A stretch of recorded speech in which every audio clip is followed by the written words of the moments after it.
ನಮಸ್ಕಾರ. ಕೆಸಿಎನ್ ಜಿಲ್ಲಾ ವಾರ್ತೆಗಳಿಗೆ ಸ್ವಾಗತ. ಮೊದಲಿಗೆ ಮುಖ್ಯಾಂಶಗಳು. ಕೇರಳದ ಮುಖ್ಯಮಂತ್ರಿಯಾಗಿ ವಿ.ಡಿ. ಸತೀಶನ್ ಆಯ್ಕೆ. ಜಿಲ್ಲೆಯಲ್ಲಿ ಯುಡಿಎಫ್ ಕಾರ್ಯಕರ್ತರಿಂದ ನಡೆಯಿತು ಸಂಭ್ರಮಾಚರಣೆ. 2 ವಾರಗಳ ಬಳಿಕ ಮುಖ್ಯಮಂತ್ರಿಯನ್ನು ಘೋಷಿಸಿದ ಹೈಕಮಾಂಡ್. ಉದುಮ ಪಾಲಕುನುವಿನಲ್ಲಿ ಲಾರಿ ಹಾಗೂ ಬೈಕ್ ನಡುವೆ ಡಿಕ್ಕಿ ಸಂಭವಿಸಿ ವಿದ್ಯಾರ್ಥಿಯೋರ್ವ ದಾರುಣ ಅಂತ್ಯ. ಉದುಮ ಕೋಟಕುನುವಿನ ನಸೀರ್ ಅವರ ಪುತ್ರ ಲುಕ್ಮಾನ್ ಮೃತಪಟ್ಟ ದುರ್ದೈವಿ. ಗರ್ಭಕಂಠ ಕ್ಯಾನ್ಸರ್ ತಡೆಗಟ್ಟಲು HPV ಲಸಿಕೆ ಉಚಿತವಾಗಿ ಸರ್ಕಾರಿ ಆಸ್ಪತ್ರೆಗಳಲ್ಲಿ ಲಭ್ಯ. ಕಾಸರಗೋಡು ಜಿಲ್ಲೆಯಲ್ಲಿ 11,720 ಡೋಸುಗಳ ಲಸಿಕೆ ಲಭ್ಯತೆ. ನೀಟ್ UG ಪರೀಕ್ಷೆ ರದ್ದತಿಯನ್ನು ವಿರೋಧಿಸಿ KSU ನೇತೃತ್ವದಲ್ಲಿ ನಡೆಯಿತು ಪ್ರಧಾನ ಅಂಚೆ ಕಚೇರಿಗೆ ಪ್ರತಿಭಟನಾ ಮಾರ್ಚ್. ಕಾರ್ಯಕರ್ತರು ರಸ್ತೆ ತಡೆ ನಡೆಸುವ ಮೂಲಕ ತೀವ್ರಗೊಂಡ ಪ್ರತಿಭಟನೆ. ಸಮೂಹದಲ್ಲಿ ಕೋಲಾಹಲ ನಿರ್ಮಾಣ ಮಾಡಲು ಯತ್ನಿಸಿದ ಯುವತಿಯ ವಿರುದ್ಧ ಬೇಕಲ್ ಪೊಲೀಸರಿಂದ ಪ್ರಕರಣ ದಾಖಲು. ವಿಜಯೋತ್ಸವ ಆಚರಿಸಲು ಬಂದಿದ್ದ UDF ಕಾರ್ಯಕರ್ತರಿಗೆ ಭಾರತ ನಿಮ್ಮ ಸ್ಥಳವಲ್ಲ, ಪಾಕಿಸ್ತಾನಕ್ಕೆ ಹೋಗುವಂತೆ ಹೇಳಿಕೆ ನೀಡಿದ್ದ ವಿರುದ್ಧ ಕೇಸು ದಾಖಲು. ಉದ್ಯಾವರ ಅರಸು ಮಂಜೇಶ್ವರ ಕ್ಷೇತ್ರದ ಜಾತ್ರಾ ಮಹೋತ್ಸವ ಸಂಪನ್ನತೆಡೆಗೆ. ಭಾವೈಕ್ಯತೆಯ ಬಂಡಿ ಉತ್ಸವದಲ್ಲಿ ಕಂಡುಬಂತು ಮನಮೋಹಕ ದೃಶ್ಯಗಳು. ವಾರ್ತೆಗಳು ವಿವರವಾಗಿ. ಮುಖ್ಯಮಂತ್ರಿಯಾಗಿ ವಿ.ಡಿ. ಸತೀಶನ್ ಅವರನ್ನು ಘೋಷಿಸುವುದರೊಂದಿಗೆ ಜಿಲ್ಲೆಯಲ್ಲಿ UDF ಕಾರ್ಯಕರ್ತರಲ್ಲಿ ಸಂಭ್ರಮ ಮನೆ ಮಾಡಿದೆ. 2 ವಾರಗಳ ಬಳಿಕ ಹೈಕಮಾಂಡ್ ಮುಖ್ಯಮಂತ್ರಿಯನ್ನು ಘೋಷಿಸಿದೆ. ಮುಖ್ಯಮಂತ್ರಿ ಘೋಷಣೆ ವಿಳಂಬದ ವಿರುದ್ಧ ಇತ್ತೀಚಿನ ದಿನಗಳಲ್ಲಿ ಕಾರ್ಯಕರ್ತರಿಂದ ಅಸಮಾಧಾನ ವ್ಯಕ್ತವಾಗುತ್ತಿತ್ತು.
मुख्यमंत्री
कविवाद्यंगल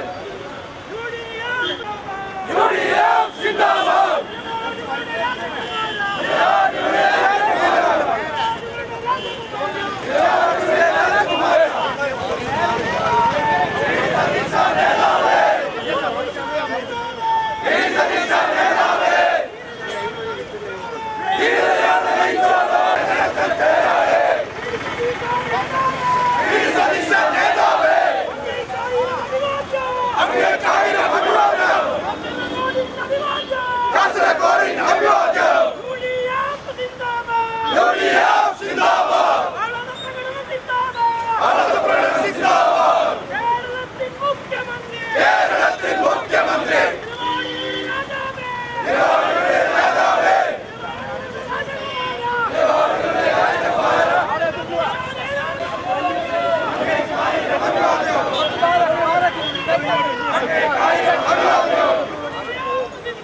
ಉದುಮ ಪಾಲಕುನ್ನು ಎಂಬಲ್ಲಿ ಲಾರಿ ಹಾಗೂ ಬೈಕ್ ನಡುವೆ ಡಿಕ್ಕಿ ಸಂಭವಿಸಿ ವಿದ್ಯಾರ್ಥಿಯೊಬ್ಬರು ದಾರುಣವಾಗಿ ಸಾವನ್ನಪ್ಪಿದ್ದಾರೆ.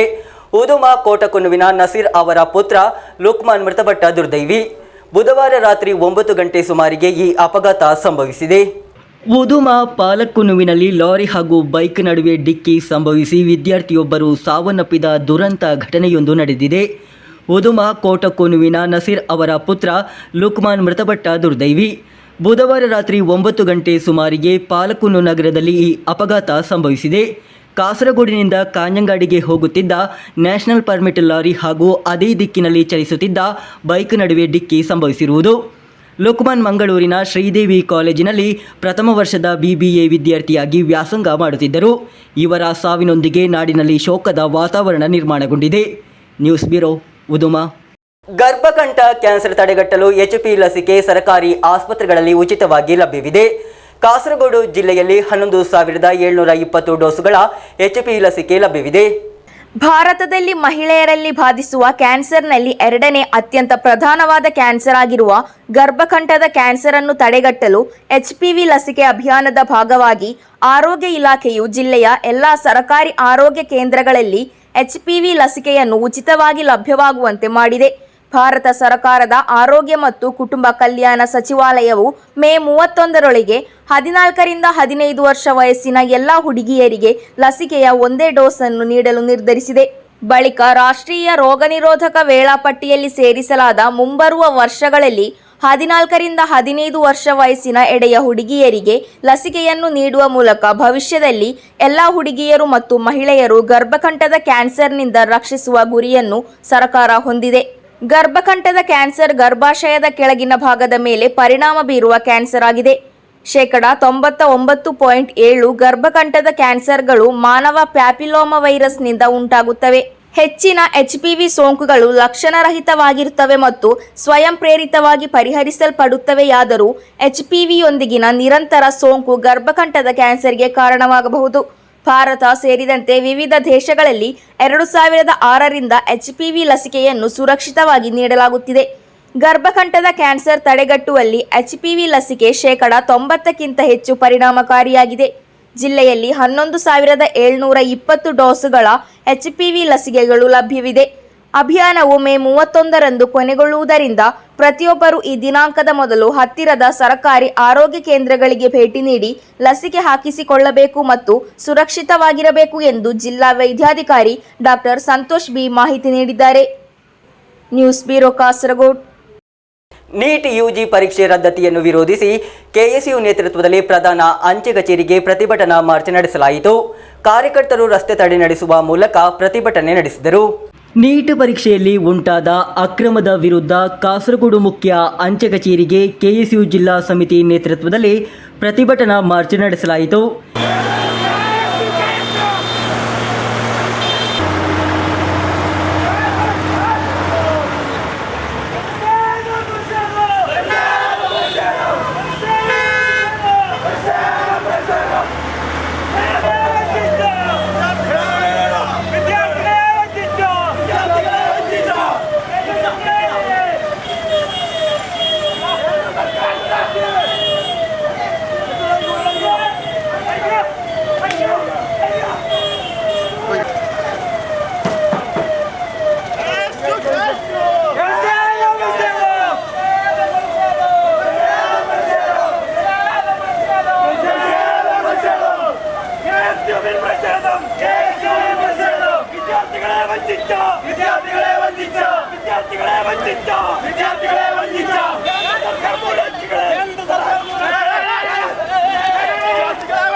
ನೀಟ್ ಪರೀಕ್ಷೆಯ ಪ್ರಶ್ನೆಪತ್ರಿಕೆಯ ಸೋರಿಕೆಯ ಮೂಲಕ ಕೇಂದ್ರ ಸರ್ಕಾರ ವಿದ್ಯಾರ್ಥಿಗಳ ಭವಿಷ್ಯದ ಜೊತೆ ಆಟವಾಡುತ್ತಿದೆ ಎಂದು KSU ಜಿಲ್ಲಾ ಸಮಿತಿ ಆರೋಪಿಸಿದೆ. ದೇಶದ ಅತಿದೊಡ್ಡ ವೈದ್ಯಕೀಯ ಪ್ರವೇಶ ಪರೀಕ್ಷೆಯಾದ ನೀಟ್ ಪರೀಕ್ಷೆಯ ಪ್ರಶ್ನಪತ್ರಿಕೆ ಸೋರಿಕೆಯಿಂದಾಗಿ ಕೇಂದ್ರ ಸರ್ಕಾರ ಹಾಗೂ ಎನ್ಐಟಿ ದೊಡ್ಡ ತಪ್ಪು ಮಾಡಿದ್ದು, ದೇಶದಲ್ಲಿ ನಡೆಯುತ್ತಿರುವ ಶಿಕ್ಷಣ ಹಗರಣಕ್ಕೆ ಇದು ಇತ್ತೀಚಿನ ಉದಾಹರಣೆಯಾಗಿದೆ ಎಂದು ಕೆಎಸ್ಯು ಜಿಲ್ಲಾಧ್ಯಕ್ಷ ಜವಾದ್ ಪುತ್ತೂರು ಆರೋಪಿಸಿದರು. ಲಕ್ಷಾಂತರ ವಿದ್ಯಾರ್ಥಿಗಳು ಬರೆದ ಪ್ರವೇಶ ಪರೀಕ್ಷೆಯ ಪ್ರಶ್ನಪತ್ರಿಕೆ ಸೋರಿಕೆಯಲ್ಲಿ ಭಾಗಿಯಾದವರು ತಕ್ಷಣ ಉತ್ತರಿಸಬೇಕೆಂದು ಪ್ರತಿಭಟನಾಕಾರರು ಒತ್ತಾಯಿಸಿದರು. ಪೊಲೀಸರು ಜಲಪಿರಂಗಿ ಬಳಸಿ ಪ್ರತಿಭಟನೆಯನ್ನು ನಿಯಂತ್ರಣಕ್ಕೆ ತರಲು ಪ್ರಯತ್ನಿಸಿದರು.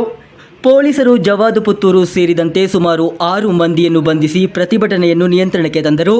Vishnu Kattumadam, Nohman Pallangod, Akhil John, VN Vishnu, Ansari Kottakunnu, Namitha, Varun Raj, VM Sandra, Chandrakala, Liyons ಮುಂತಾದವರು ನೇತೃತ್ವ ನೀಡಿದರು.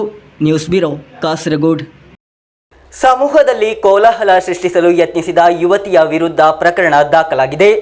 ವಿಜಯೋತ್ಸವ ಆಚರಿಸಲು ಬಂದಿದ್ದ ಯುಡಿಎಫ್ ಕಾರ್ಯಕರ್ತರಿಗೆ ಭಾರತ ನಿಮ್ಮ ಸ್ಥಳವಲ್ಲ, ಪಾಕಿಸ್ತಾನಕ್ಕೆ ಹೋಗುವಂತೆ ಹೇಳಿದ್ದಕ್ಕಾಗಿ ಬೇಕಲ ಪೊಲೀಸರು ಪ್ರಕರಣ ದಾಖಲಿಸಿಕೊಂಡಿದ್ದಾರೆ.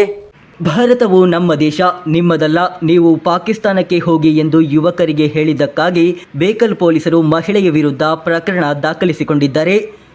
ಮುಕ್ಕುಡು ನಿವಾಸಿ ಪಿ ಮೊಹಮ್ಮದ್ ಅಸ್ಕರ್ ಅವರ ದೂರಿನ ಮೇರೆಗೆ ಪೂಚಕಾಡ್ ಚಂದ್ರಾವತಿ ವಿರುದ್ಧ ಪ್ರಕರಣ ದಾಖಲಾಗಿದೆ. ದೂರುದಾರರನ್ನು ಹಾಗೂ ಅವರ ಸ್ನೇಹಿತರನ್ನು ನಿಂದಿಸಿದ್ದಾರೆ ಎಂದು ದೂರಿನಲ್ಲಿ ತಿಳಿಸಲಾಗಿದೆ. ಕಳೆದ 4ನೇ ತಾರೀಕಿನಂದು ಸಂಜೆ ಪೂಚಕಾಡ್ ಅಂಗನವಾಡಿ ಬಳಿ ಈ ಘಟನೆ ನಡೆದಿದೆ.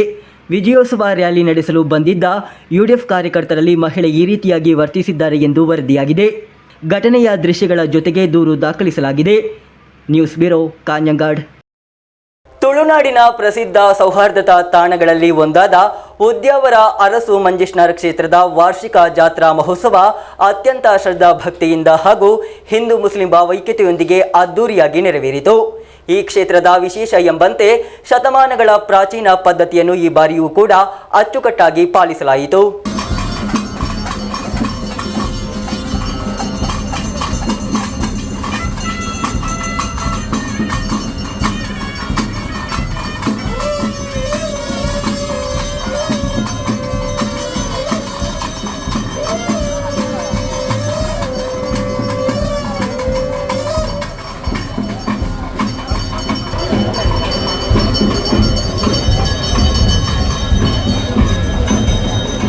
ಈ ಕ್ಷೇತ್ರದ ವಿಶೇಷತೆ ಎಂಬಂತೆ ಶತಮಾನಗಳ ಪ್ರಾಚೀನ ಪದ್ಧತಿಯನ್ನು ಈ ಬಾರಿಯೂ ಅಚ್ಚುಕಟ್ಟಾಗಿ ಪಾಲಿಸಲಾಗಿದೆ.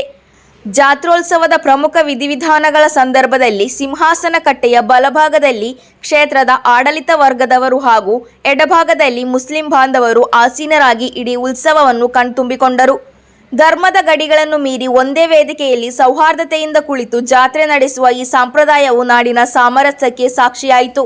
ಮೇ 9ಕ್ಕೆ ಕ್ಷೇತ್ರದ ಧ್ವಜಾರೋಹಣದೊಂದಿಗೆ ವರ್ಷಾವಧಿ ಉತ್ಸವಕ್ಕೆ ಅಧಿಕೃತ ಚಾಲನೆ ದೊರಕಿದೆ. ಮೇ 11 ಮತ್ತು 12 ನಾಡಿನಾದ್ಯಂತ ಸಾವಿರಾರು ಭಕ್ತರು ಪಾಲ್ಗೊಂಡ ಐತಿಹಾಸಿಕ ವಾರ್ಷಿಕ ಬಂಡಿ ಉತ್ಸವ ಅತ್ಯಂತ ಸಂಭ್ರಮದಿಂದ ಜರುಗಿತು.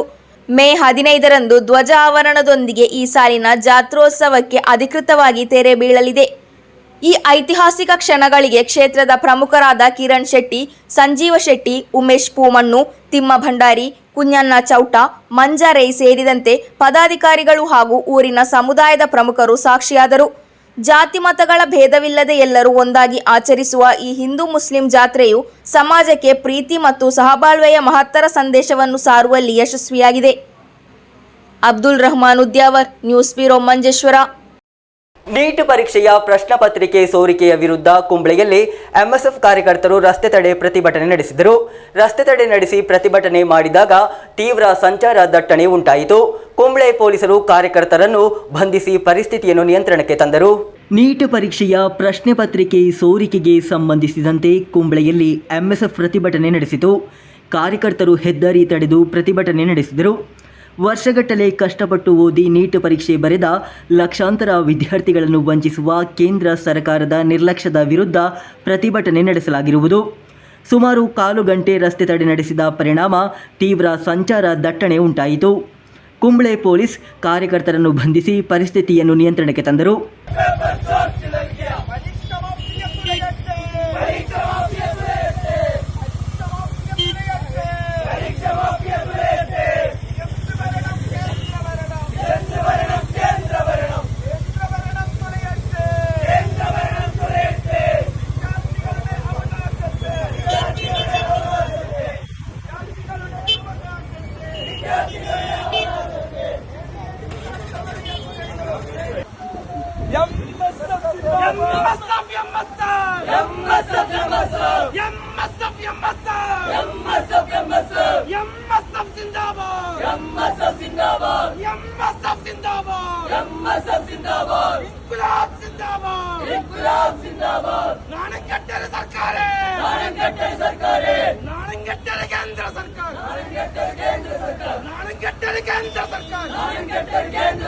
നാട് ഭരിക്കാൻ അറിയില്ലെങ്കിൽ രാജിവെച്ച് പോ പുറത്ത്.